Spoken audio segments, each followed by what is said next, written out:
Hello ladies and gentlemen, welcome back to the channel. My name is Akram Shaban. I hope you guys are doing great. There's a lot of news I want to cover here with you guys. I know I've been a little bit far away and been just doing a lot of stuff with the family. I'm doing great. I've been having also some tea here. It's actually 6 a.m. in the morning, so might as well just make a video for you guys to keep you guys up to date. Alright, so XRP is at 58 cents currently. It went to 60 cents and it went back. It broke that resistance and went back to 58, but it's withholding itself pretty well. We got also Stellar at 9 cents. I hope it goes to 10 cents soon, so looking forward for that. Hedera is at 5 cents. So wait, again, yeah, okay, 9 cents. Alright, so that's for Stellar. All right, so there's a lot of news I want to cover. But before we jump in too quickly here, I just want to ease off the throttle, and I just want to cover some great stuff from Vendale he put out. He says here, recently I participated in Feed the City in Dallas and a charity event providing meals for children in need. While I was aware of the struggles of poverty and child hunger in the U.S., I learned something even more disheartening. I was shocked to learn that many children intentionally fail their math classes to attend summer school because it's their only way to receive a guaranteed meal, and the kids know they would be fed at school. This was heartbreaking and frustrating, and especially knowing that our government allocates billions of dollars on bullshit overseas to fund wars, while a solvable issue like children hunger persists in the US. Things seriously need to change. But yeah, that's Vandale, my cousin here, doing what's needs to be done, helping other people, especially people who can't find a meal to eat. They just rely on schools to, okay, I got fed but by the school. But yeah, they had to skip school, and yeah, and it's disheartening really, because they just have to go to school just to get a meal, right? And whenever Vandale does charities like this is also great, because the kids can come and just come eat some real food. So I know also schools like cafeterias, they put really bad food qualities, and I've seen it, and I've been to high school here in America as well, so it's pretty bad. All right, let's push the throttle a little bit here. All right, so Black Swan Capitalist, my cousin Farsan, had this out. Donald Trump tried paying with Bitcoin at a New York bar, and the transaction still hasn't settled yet due to massive liquidity issues. It took over 45 seconds for them to awkwardly smile and pretend the transaction was settled. Bitcoin is not fast or cost efficient. Take a look. Scan that QR code right here. Right there. Right there? It's that one.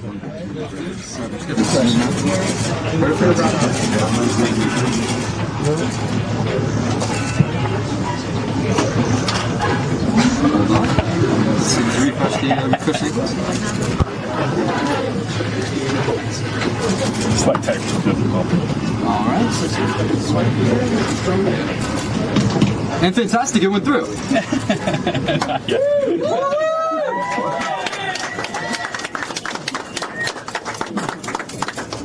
Right. I need to refresh the Invoice? Refresh the invoice. Oh, it did go through. All right, we're done. Perfect. The first transaction by a president on the Bitcoin protocol. History. Well, this is pretty funny because it took that long for it to settle. Sounds like Bitcoin's not doing great as a cryptocurrency. Vendel said it here as well. It's incredibly appalling that the influencers pushing Bitcoin are aware that it doesn't meet the standards as a medium of exchange and the transferring value, yet continue to say it's the best money. An intelligence agency created it in 2009, right after the 2008 financial crisis. Not Satoshi Mickey Mouse. It's pretty funny. All right, so I put this out as well. We have been saying this about Hedera, H-bar, helping Ripple and Aptos Labs to launch MICA Crypto Alliance, always complementing each other and help facilitate the new financial system.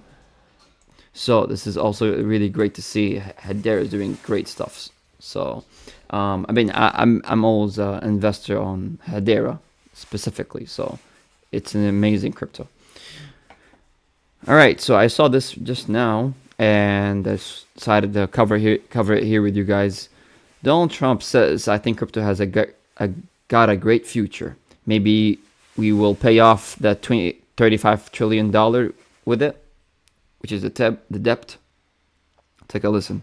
NFTs. I'm curious what you think the future of crypto looks like if, God forbid, you don't win the election. Future of crypto, what does it look like? Well, I think it's a good future. You know, who knows about anything today? But I think it's a good future. I'll tell you what, you look at values, you look at what's happening and where it's come and where it came from. I think crypto's got a great future. I think it really does. Maybe we'll pay off the $35 trillion in crypto. I'll write out a little piece of paper, 35 trillion crypto. We have no debt, right? That's what I like, right? He likes that idea too, he's laughing. Yes, did you have one? Yes. NFTs. I'm curious. Well, this is great to see what Trump says about, answer this question from this gentleman right here. But let's see, I mean, America as a country, it's a debt-based system. Right now, crypto could have us pay off our debt, that is $35 trillion.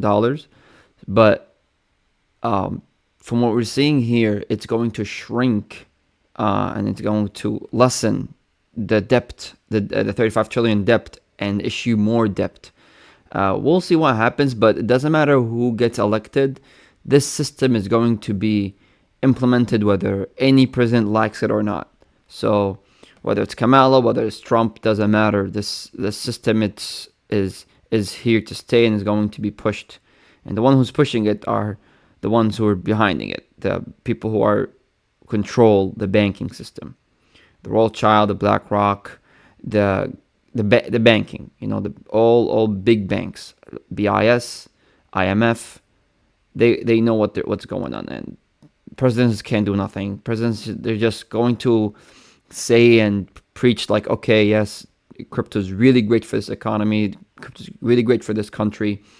But whether it's whatever they say doesn't matter. It's going to happen, like I said, whether they like it or not. All right, so I saw this. This is from Jack the Rippler. Now you can use XRP to book a vacation in Dubai. So $256 crypto, XRP, 256 XRPs. Holy shit! It's actually getting new here, just getting familiar, trying to get familiar with okay, we can use XRP as payment. So yeah, I was gonna say dollars and stuff, so it's crazy. 256 XRPs to go to a golf court hotel business bay. It's like a hotel, go on vacation. That's pretty interesting. It's pretty interesting because I know Dubai is already using the technology XRP, its protocol. So it's great to see this. Dubai up ahead, of course. Dubai is always up ahead and with everything, whether it's economy, whether it's banking, everything. So it's up ahead. All right, so this is by Versan. Remember Donald Trump's speech over a level playing field for the monetary system? He's clearly hinting at XRP, the bridge currency that connects global systems, levels the playing field for trade, and provides access to all economies. Here, take a listen. I believe that will all work out very well for everybody, China, Japan, the United States, and everybody in the region. As far as the currency devaluations, I've been complaining about that for a long time. And I believe that we will all eventually, and probably very much sooner than a lot of people understand or think, we will be all at a level playing field. Because that's the only way it's fair. That's the only way that you can fairly compete in trade and other things. and we will be on that field, and we will all be working very hard to do great for our country. I believe that. All right, so you guys heard it. But yeah, of course, presidents and they're not gonna say XRP specifically. Of course, they could say Bitcoin or Ethereum because those are the big major ones, but they can't reveal what's really the real digital asset that every banking system is partnering with, which is XRP Ripple, right? But it's great to see here. Of course, this is all happening, and we can't, as a country in America, we can't fall behind in innovation, and this has to be implemented as quickly as possible so we don't get left behind. And this was currently happening, and we're trying to keep up, but we're still a little bit late compared to the BRICS and other countries. All right, so this is from Ashley Prosper. How close is Ripple and the Federal Reserve? Well, okay, how close is Ripple and the Federal Reserve? Well, numerous employees from the Fed have worked for Ripple. Greg Kidd, Chief Risk Officer; Karen Gifford, CCO; Norman Reed, General Counsel; and even one that previously worked for Ripple, who now works at the Fed. Michael Barr, that's the Federal Reserve Supervisor, now with Jerome Powell's recent comment about the U.S. building a new system for instant payments. Who do you think is best positioned to assist with that? And what assets do you think they might use? So, yep, as we see here, Ripple confirms FedNow's network effects will transform payments and boost XRP. And Jerome Powell, the chair of the U.S. Federal Reserve, recently commented on the U.S. government's investment in the building a new system for instant payments, referred to it as the first major expansion of our core payment system since the 1970s. So this was put out.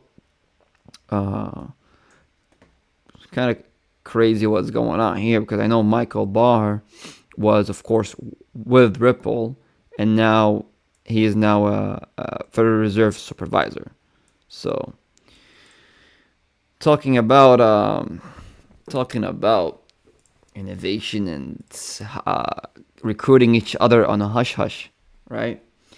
All right, so this is Tokenizer. All right, he says here, let's look at the CBDC landscape in public DLTs.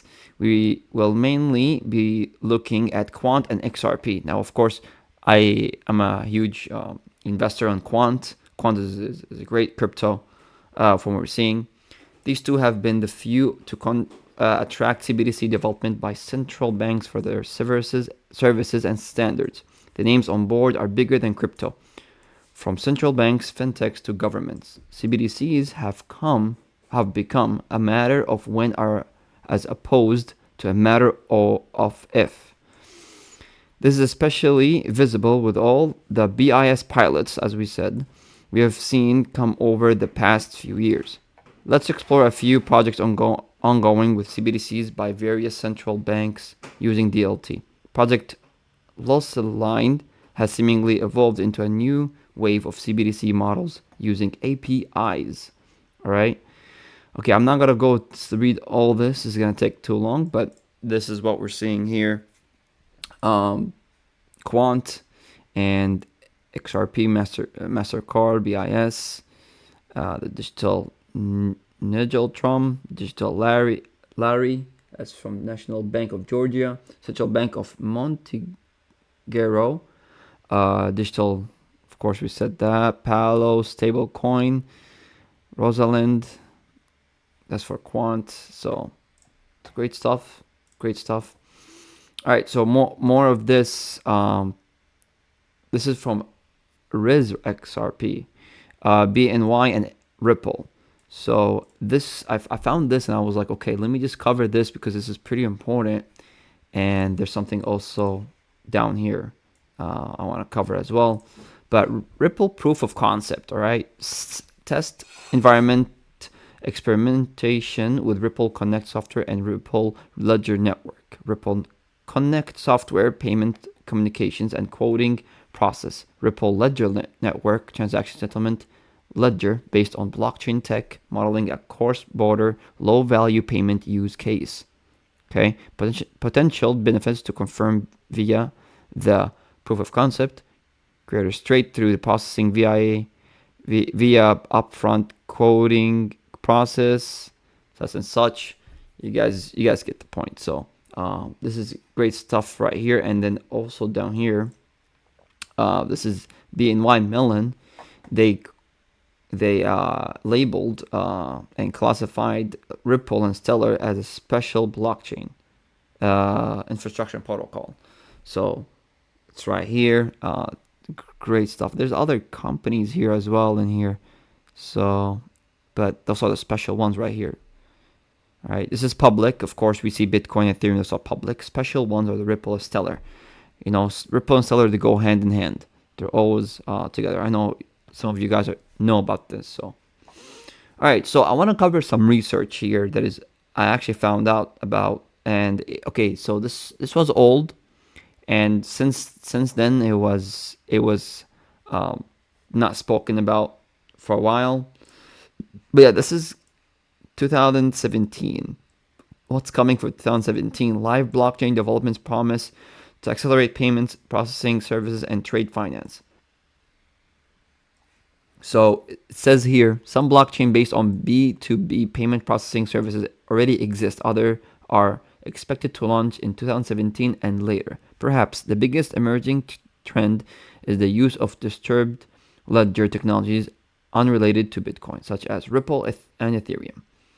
Okay, Ripple and Ethereum. And Japan and consortium of banks plans to go live in the spring of 2017 with a blockchain-based payments processing service that will support real-time domestic and cross-border payments at lower cost versus traditional services. So this is what 2017, right? And we're seeing this. So I also came out on this on the LinkedIn just to confirm here. Okay, so right here, XRP surprise leap, Ripple overcast and prospects for 2024. But yeah, we're seeing here also at American Express in collaboration with Ripple, AMX is working to improve their cross-border payment process through the FX International Payments platform. All right, we have SBI Holdings as well. They're partnering with has adopted Ripple, invested in Ripple, Standard Chartered, and PNC Bank as well. Nobody's gonna get left behind here. It looks like everybody is on full hands on Ripple.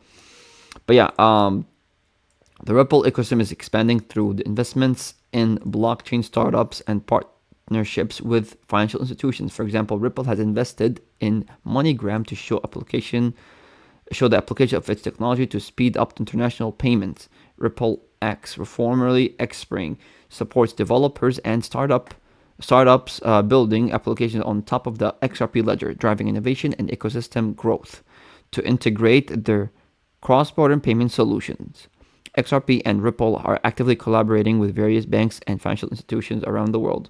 So this is not a lie. This is right in plain sight. So this is not fake. This is all in plain sight. So, yep. Crazy stuff. All right, so another research I found out. I've been digging so hard and so deep into a lot of innovation here that I've been trying to find more stuff. Now I found about this. This is about Swift, also JP Morgan and Goldman Sachs. So this is important, and you guys need to give me your full attention here because this is really important. So I found this. This is a PDF by the Boston Consulting Group. All right, the Boston Consulting Group, Embracing Digital in Trade Finance, working paper. Okay, so I went down here when I was at here. Okay, so Deutsche Bank was publicly expressed an intention to explore applications for blockchain in payments, transfers of asset ownership, and smart contracts, all of which are relevant to trade. It is unlikely, however, that any bank can establish standardized blockchain network on its own. Several large investment banks, including Goldman Sachs, Credit Suisse, I don't know, and JP Morgan, recognize this and are supplementing their independent efforts by backing the startup R3CEV with the intention of developing universal standards for blockchain in financial services. All right. On the other hand, infrastructure players such as Swift and Bolero may be better positioned to take advantage of this space, owing to their position as party entities. Casting the net wider, financial services focused blockchain firm such as Ripple Labs, okay, could also play major roles here.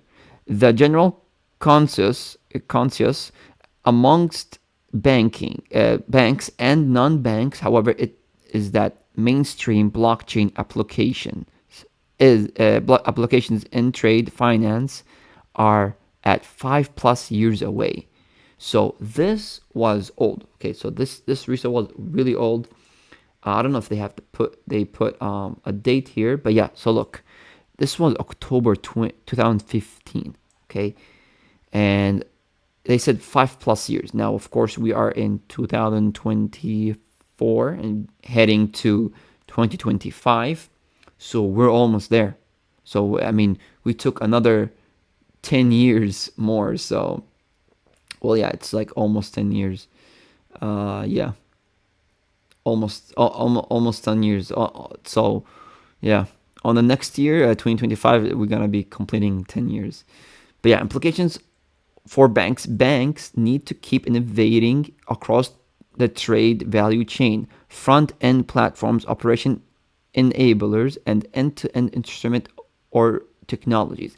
This is not only a matter of cutting costs; it is a matter of serving customers, changing needs better, and continuing to capture value from trade. If they do not, new technology and fintech competitors threaten to shunt banks out of a space they have historically dominated. Boom. This is what happens to banks that are not utilizing this new technology and not applying what they're pushing. This innovation is so strong, and if you don't, as a banking owner, whatever, right? You're trying to exclude yourself out of this innovation. You're gonna get left behind and shunt banks out of the space they have historically dominated. So this concludes it for my research over here. But if you guys like this video, make sure you subscribe, like, and share. And if you guys want me to cover some news, just let me know in the comments. And if you guys also want me to keep digging deep and researching and covering research that I found, I would happily do, just like I just did today. And if you guys want anything, just let me know in the comments. We can speak and exchange conversations and opinions, and we can just go from there. But other than that, take care and have a blessed day. Peace.